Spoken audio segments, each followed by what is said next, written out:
استغفار اور اس کی فضیلت۔ حدیث شریف میں آیا ہے کہ رسول اللہ صلی اللہ علیہ وآلہ وسلم نے فرمایا، میں دن میں 70 مرتبہ، دوسری روایت میں ہے 70 مرتبہ سے بھی زیادہ اللہ سے توبہ و استغفار کرتا ہوں، تیسری روایت میں ہے 100 مرتبہ سے زیادہ۔ ایک اور حدیث شریف میں آیا ہے کہ رسول اللہ صلی اللہ علیہ وآلہ وسلم نے فرمایا، تم زیادہ سے زیادہ اللہ تعالیٰ کے سامنے توبہ کیا کرو، اس لیے کہ میں خود دن میں 100 مرتبہ توبہ کرتا ہوں۔ ایک اور حدیث شریف میں ہے کہ جس شخص نے ہر گناہ کے بعد فوراً توبہ و استغفار کر لیا، اس نے گناہ پر اصرار نہیں کیا، اگرچہ وہ 70 مرتبہ توبہ و استغفار کے بعد بھی گناہ کرے۔ ایک اور حدیث شریف میں آیا ہے کہ رسول اللہ صلی اللہ علیہ وآلہ وسلم نے فرمایا، میرے دل پر بھی دینوی ذمہ داریوں کو پورا کرنے میں مصروف ہونے کی وجہ سے غفلت کا پردہ پڑ جاتا ہے، اس لیے میں دن میں 100 مرتبہ اللہ سے توبہ و استغفار کرتا ہوں۔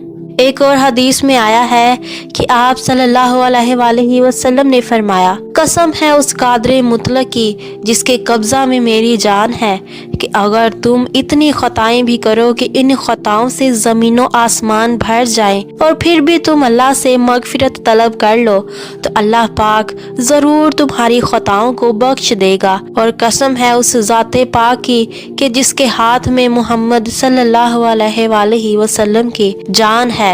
اگر بالفرض تم بالکل خطا نہ کرو تو اللہ تعالیٰ ایسی قوم کو پیدا کرے جو خطائیں کرے اور پھر ان سے مغفرت طلب کرے اور وہ ان کے گناہ معاف کرے۔ ایک اور حدیث شریف میں ہے کہ جو بھی اللہ سے مغفرت مانگتا ہے اللہ اس کو بخش دیتا ہے۔ ایک اور حدیث شریف میں آیا ہے کہ رسول اللہ صلی اللہ علیہ وآلہ وسلم نے فرمایا، جو شخص چاہے کہ قیامت کے دن اس کا نامہ اعمال اس کو خوش کر دے تو اس کو کثرت سے توبہ و استغفار کرتے رہنا چاہیے۔ ایک اور حدیث شریف میں آیا ہے کہ جو بھی مسلمان کوئی گناہ کرتا ہے تو اس کے گناہ لکھنے پر مقرر فرشتہ 3 گھڑی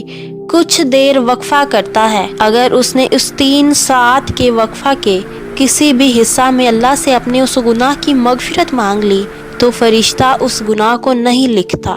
اور قیامت کے دن اس کو اس گناہ پر واقف نہ کرے گا اور نہ ہی اس پر عذاب دیا جائے گا۔ ایک اور حدیث شریف میں آیا ہے کہ ابلیس شیطان نے اپنے پروردگار عز و جل سے عرض کیا، تیری عزت و جلال کی قسم، میں اولاد آدم کو جب تک ان کے تن بدن میں جانیں ہیں برابر گمراہ کرتا رہوں گا۔ تو اس پر اس کے پروردگار نے فرمایا، تو مجھے بھی اپنی عزت و جلال کی قسم ہے کہ میں بھی ان کی برابر مغفرت کرتا رہوں گا جب تک وہ مجھ سے مغفرت مانگتے رہیں گے۔ حدیث شریف میں آیا ہے کہ جو بھی 2 محافظ فرشتے کسی بھی دن کسی بندے کا نامہ اعمال اللہ کے حضور پیش کرتے ہیں اور وہ اس نامہ اعمال کے اول اور آخر میں استغفار دیکھتا ہے تو اللہ تبارک و تعالیٰ فرماتا ہے، بے شک میں نے معاف کر دیے وہ تمام گناہ جو اس نامہ اعمال کے دونوں طرفوں یعنی اول و آخر کے درمیان لکھے ہوئے ہیں۔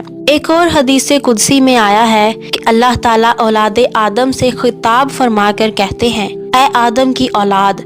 بے شک تو جب تک مجھ سے دعا مانگتا رہے گا اور مغفرت کی امید رکھے گا میں تجھ کو معاف کرتا رہوں گا، کتنے ہی گناہ کیوں نہ ہو اور پرواہ نہ کروں گا۔ اے آدم کی اولاد، اگر تیرے گناہ زمین سے آسمان کی بلندی تک پہنچ جائیں اور پھر تو مجھ سے مغفرت طلب کرے گا تو میں تیرے گناہ بخش دوں گا۔ اے آدم کی اولاد،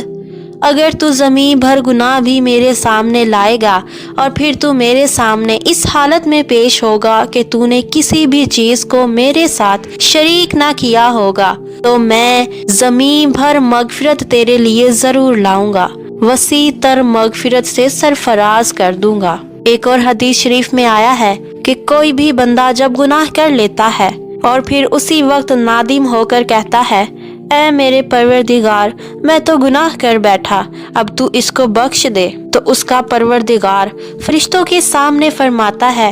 کیا میرے اس بندے کو یقین ہے کہ اس کا کوئی پروردگار ہے جو گناہوں کو معاف بھی کرتا ہے اور ان پر پکڑ بھی کرتا ہے؟ سن لو، میں نے اپنے اس بندے کو بخش دیا۔ پھر وہ بندہ جب تک خدا چاہتا ہے اس عہد پر قائم رہتا ہے، پھر کوئی گناہ کر بیٹھتا ہے۔ تو پھر نادم ہو کر کہتا ہے اے میرے پروردگار میں تو یہ ایک اور گناہ کر بیٹھا، تو اس کو بھی بخش دے۔ تو اللہ تعالیٰ فرشتوں سے فرماتے ہیں میرے اس بندے کو یقین ہے کہ اس کا کوئی پروردگار ہے جو گناہ معاف بھی کرتا ہے اور ان پر مواخذہ بھی کرتا ہے، سن لو میں نے اس کو پھر معاف کر دیا۔ پھر جب تک خدا چاہے وہ گناہوں سے باز رہتا ہے، پھر اور گناہ کئی کر بیٹھتا ہے تو پھر نادم ہو کر کہتا ہے اے میرے پروردگار میں تو پھر یہ ایک اور گناہ کر بیٹھا، تو اس کو بھی بخش دے۔ اللہ تعالیٰ پھر فرشتوں سے فرماتے ہیں میرے اس بندے کو یقین ہے کہ اس کا کوئی پروردگار ہے جو گناہوں کو معاف بھی کرتا ہے اور ان پر سزا بھی دیتا ہے، سنو میں نے اپنے اس بندے کو پھر معاف کر دیا۔ رسول اللہ صلی اللہ علیہ وآلہ وسلم نے 3 مرتبہ اس بندے کے گناہ اور توبہ کرنے کا ذکر فرمایا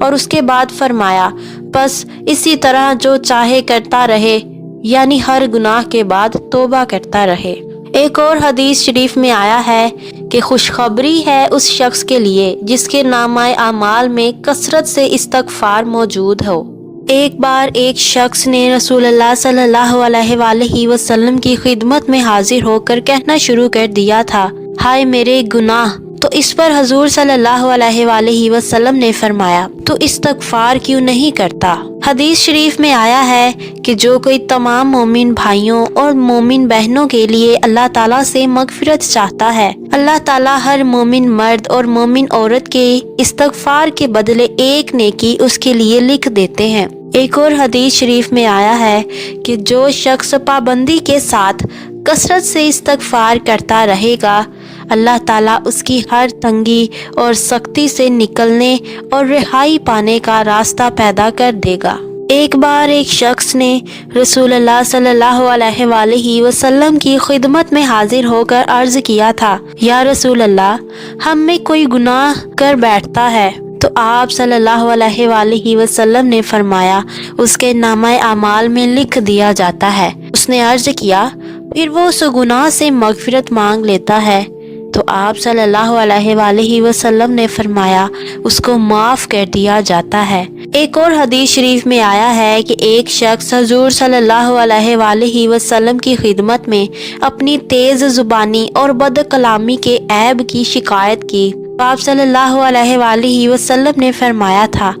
تمہیں استغفار کی خبر نہیں؟ استغفار ہی تو اس عیب کو دور کرتا ہے۔ استغفار کا طریقہ استغفر اللہ استغفر اللہ استغفر اللہ کثرت سے پڑھا کرے۔ ایک اور حدیث شریف میں ہے کہ صدقے دل سے معنی کا دھیان کر کے یا 3 مرتبہ یا 5 مرتبہ ان کلمات کے ساتھ استغفار پڑھا کرے، استغفر اللہ الذی لا الہ الا ھو والحی القیوم واتوب الیہ، استغفر اللہ الذی لا الہ الا ھو والحی القیوم واتوب الیہ، استغفر اللہ الذی لا الہ الا ھو والحی القیوم واتوب الیہ۔ میں مغفرت چاہتا ہوں اس اللہ سے جس کے سوا کوئی معبود نہیں، وہ ہمیشہ ہمیشہ زندہ رہنے والا، آسمان و زمین کو قائم رکھنے والا ہے، اور اسی کے سامنے توبہ کرتا ہوں۔ حدیث شریف میں آیا ہے کہ جو شخص ان کلمات کے ساتھ صدقے دل سے مغفرت طلب کرے گا